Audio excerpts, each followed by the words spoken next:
Sidewalk Talks with Ramont Roberts. Stay put.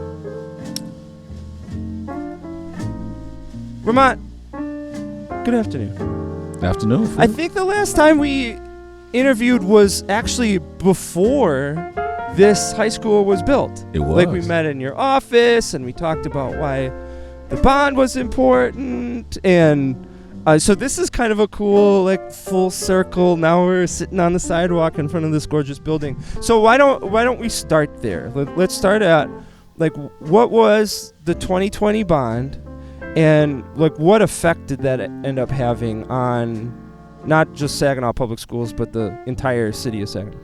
Yeah. So I think the 2020 bond was a transformational moment for the city of Saginaw, specifically Saginaw Public Schools. I think it represents a moment where our community recognized a period where we had to make a choice to come together and unite and do something really special for our kids and ultimately our community. And 2020 bond was just a symbol of that, as the board and I were really apprehensive and nervous about it. As you know, we all know 2020 was COVID. Yep. COVID hit March. We were in the planning phases. We had some discussions about if we wanted to continue and actually put it on the ballot in November. We didn't know, there was an unknown about everything. And we just continued through faith. And thought it was the best thing to do. And our community showed up. 11 out of 12 precincts we won. The only precinct we didn't win was a small precinct in Buena Vista. But every city precinct we won overwhelmingly.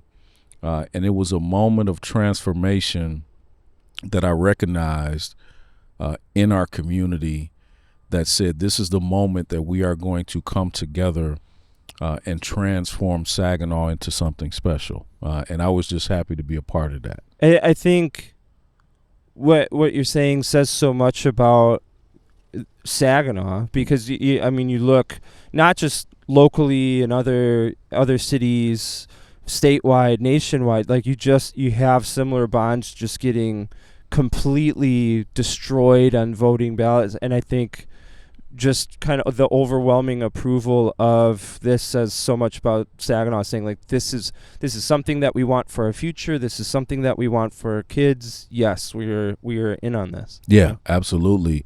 And in addition to that, you had the long and huge and storied and celebrated traditions of the two high schools. Yes.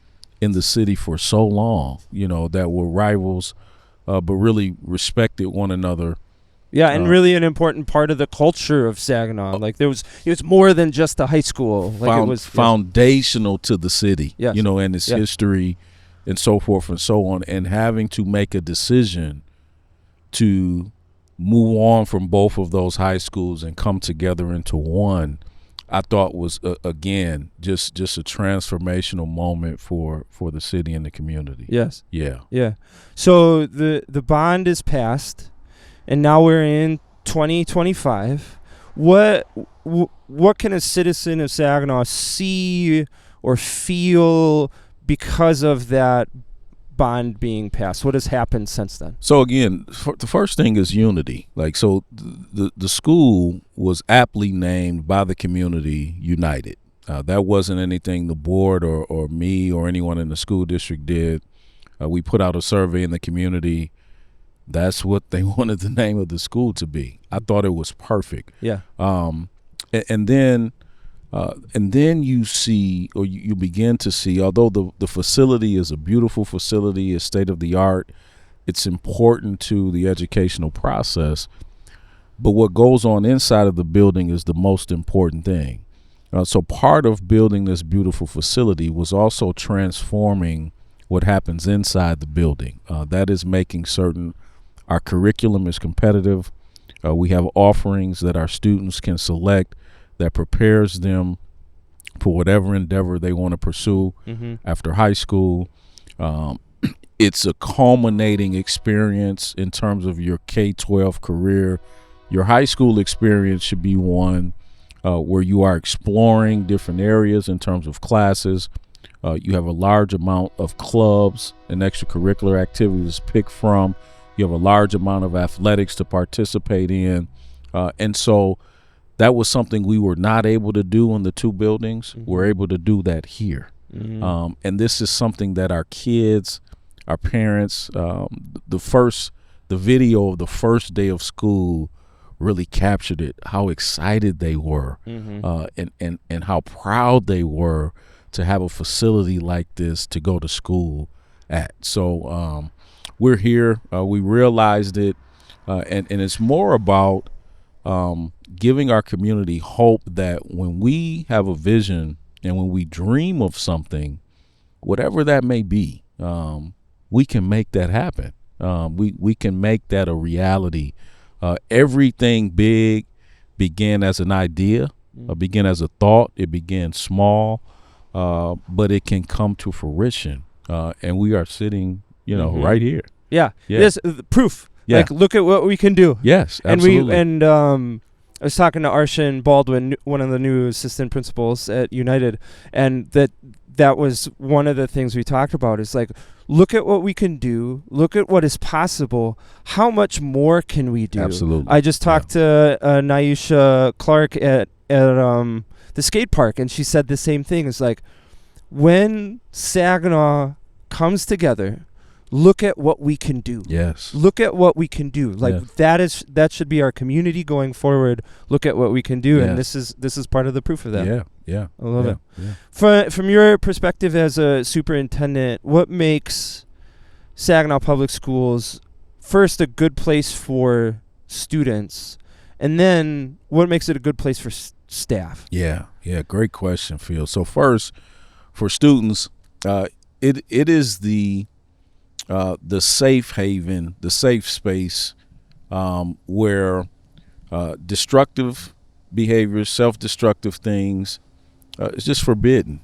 We have created a culture, learning environment where we are about promoting things and practicing things and engaging in things that's about self-growth, development, support, positivity. And we all know in our city sometimes there are environments or places where our kids can't get that. There are a lot of things that are self-destructive that are going on. And so we've decided that when our students come through our doors, this is going to be a place where they are introduced to everything that is designed to propel them to whatever next level that is for them. We will have the resources to get them there. The human resources, the instructional resources, the physical resources, all of it will be available to help develop the whole student, academically or cognitively, socially, emotionally, physically, all of that, so that this is a place where whatever a kid wants, we have it inside these doors. So we're proud about that.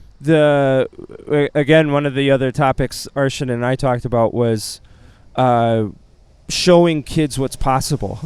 Exposing them to this is what your life can be. This is the choices that you can make, and how education empowers you to be able to, one, be aware of those possibilities, and then two, to choose them. And I love what you're saying about inside this building is a place where kids see that potential and then are equipped to achieve that potential. And it means so much, not just for the kids themselves, but for their kids and for the generations that follow. And that's when you talk about community transformation, that's what happens. Correct. Absolutely. When it comes to staff, obviously you can't have a school without a staff, a school system without a staff. What makes Saginaw Public Schools a great place for staff? So interestingly, the first thing, I'm under no illusions about this with our staff. The first thing is they want to make a decent living. They've got into a profession or a job, so they have to feed themselves. They have to feed their families, their loved ones.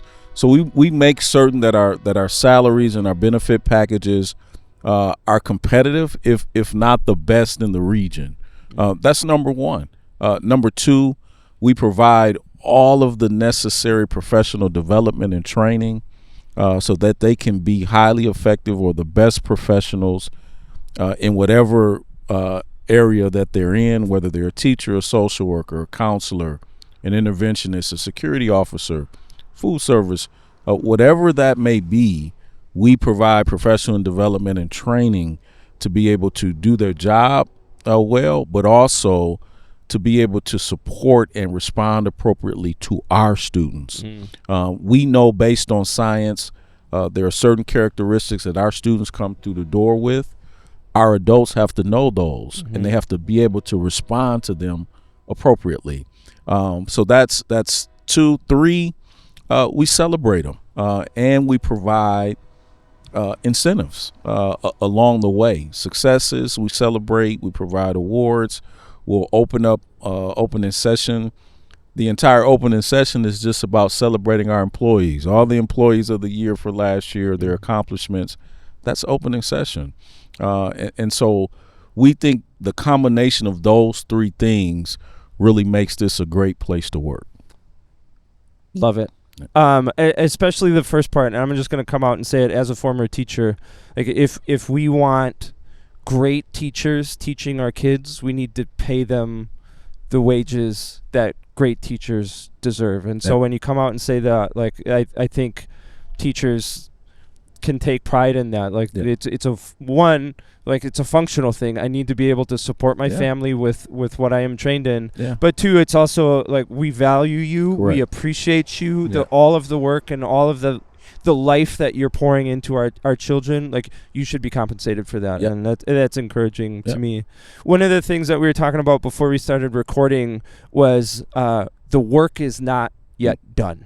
And it can be easy kind of seeing this beautiful building and year 1 of the school year is over, say like, yeah, we did it. It's all over. We accomplished it and we're riding off into the sunset. When you said like, we're not done yet, the work is not done yet, we're still working hard. Can you tell me more about what you mean? So the 5-year strategic plan that we're just completing, so that's strategic plan 2020, which Bond 2020 was a part of, was really just the first phase.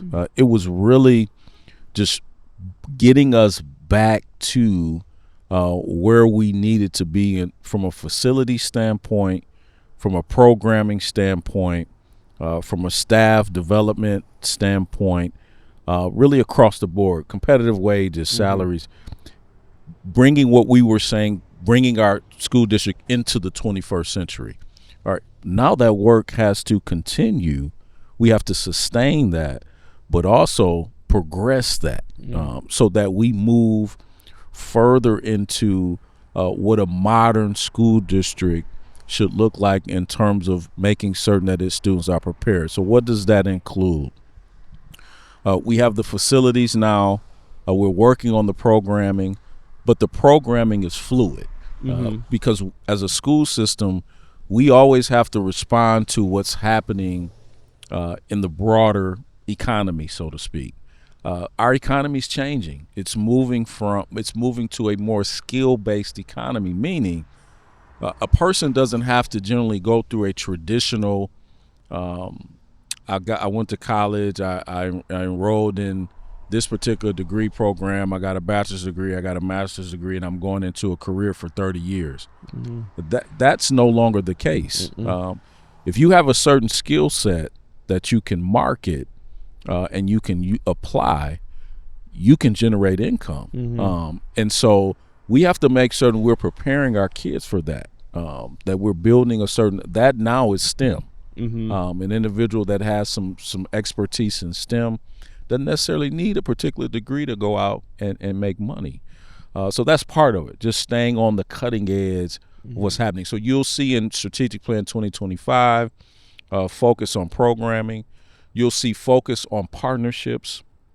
We are increasing our partnerships with local community colleges and universities, businesses to give our kids job shadow opportunities. Very cool.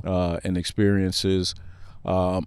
And it's a focus on staff, because what we have come to realize is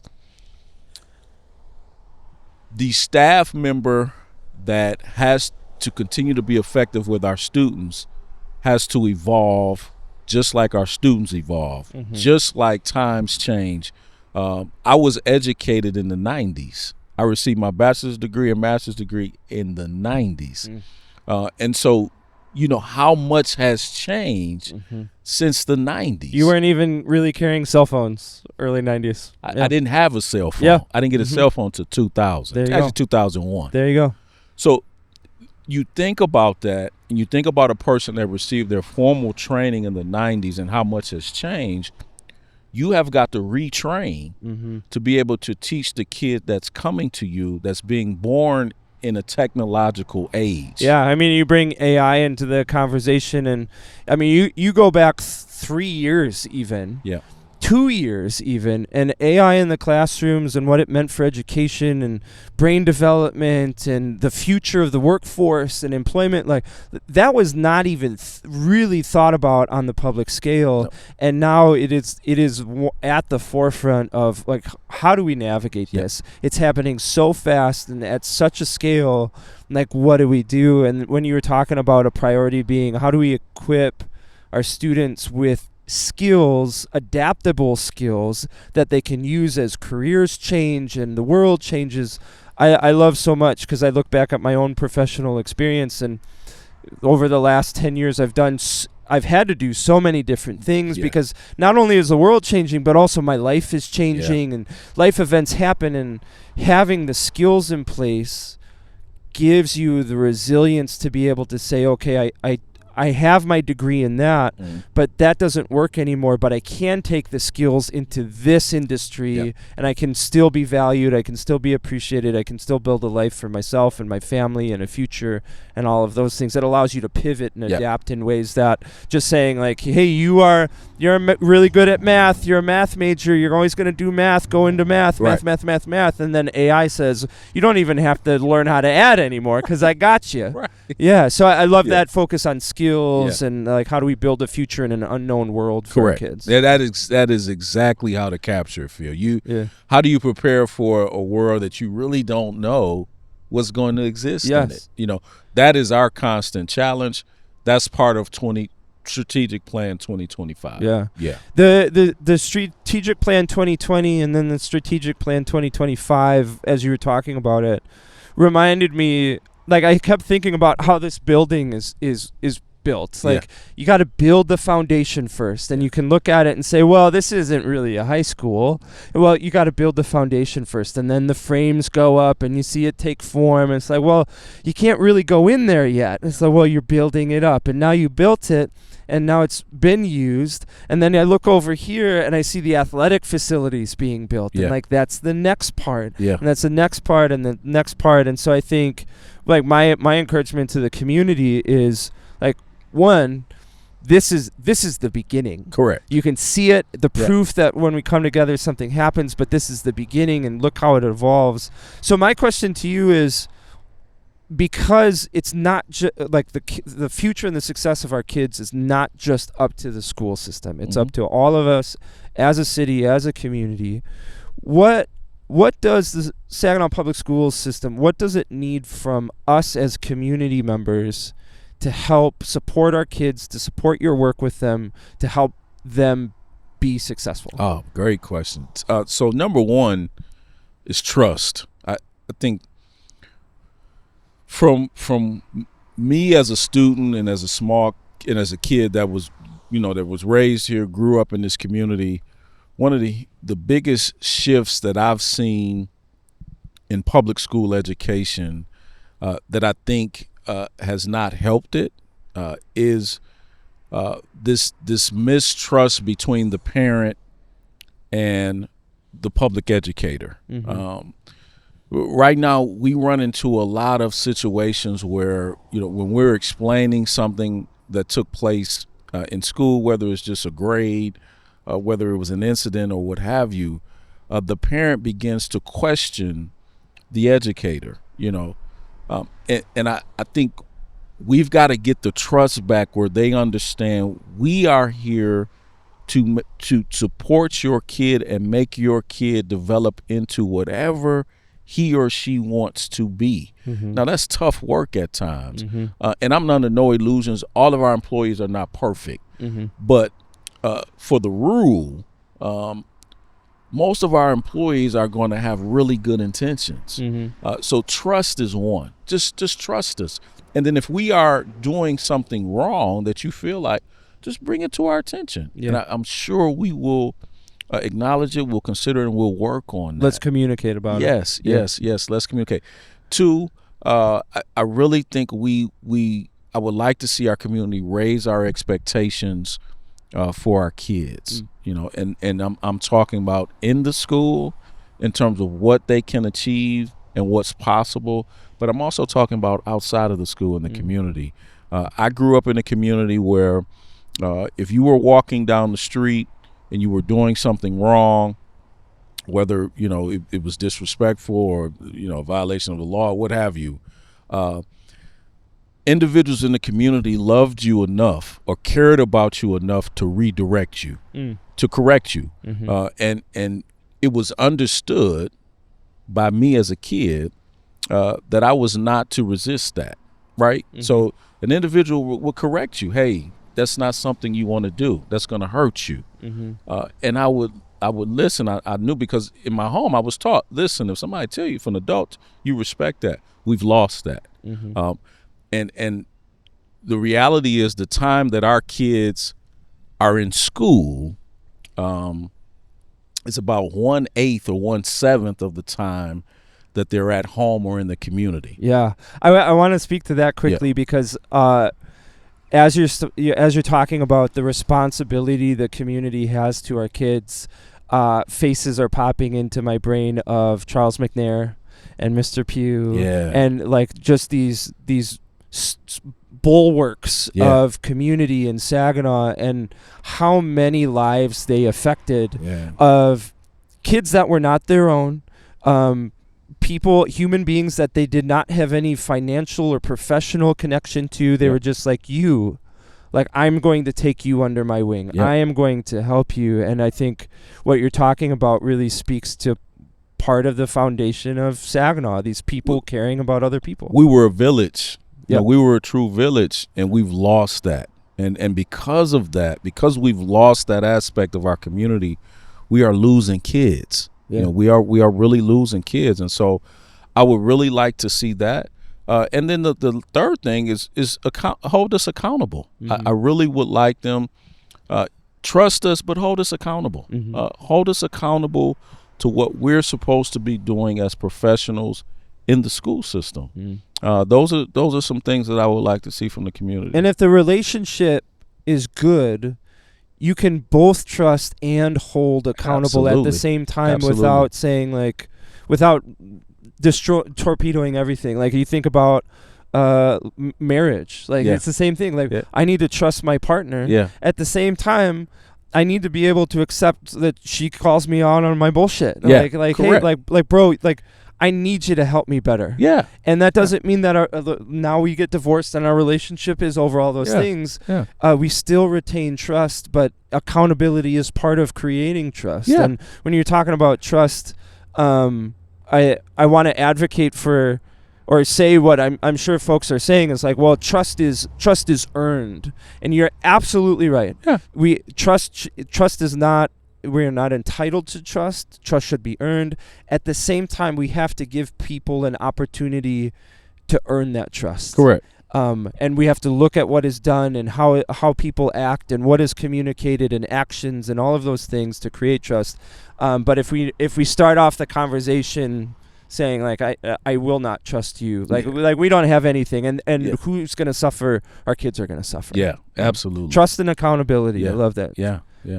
What are you looking for? We're sitting on the grounds of the new high school. We're a week away from school. 2 weeks away from school? Yeah, a little over a week. Okay. A little over a week from school. I don't know when this is going to go out, but a little over a week from school when we're recording. What are you looking forward to most this year? Oh, man. So I'll be honest. We're sitting in front of the field house, new athletic complex. I'm looking forward to the first football game. Yeah, it's going to be in the off stadium. hook. Yeah. I'm looking forward to the ribbon cutting ceremony for the field house. I think our community is going to be absolutely blown away with this new facility, and really pleased with their decision to give us the opportunity to build this for our kids.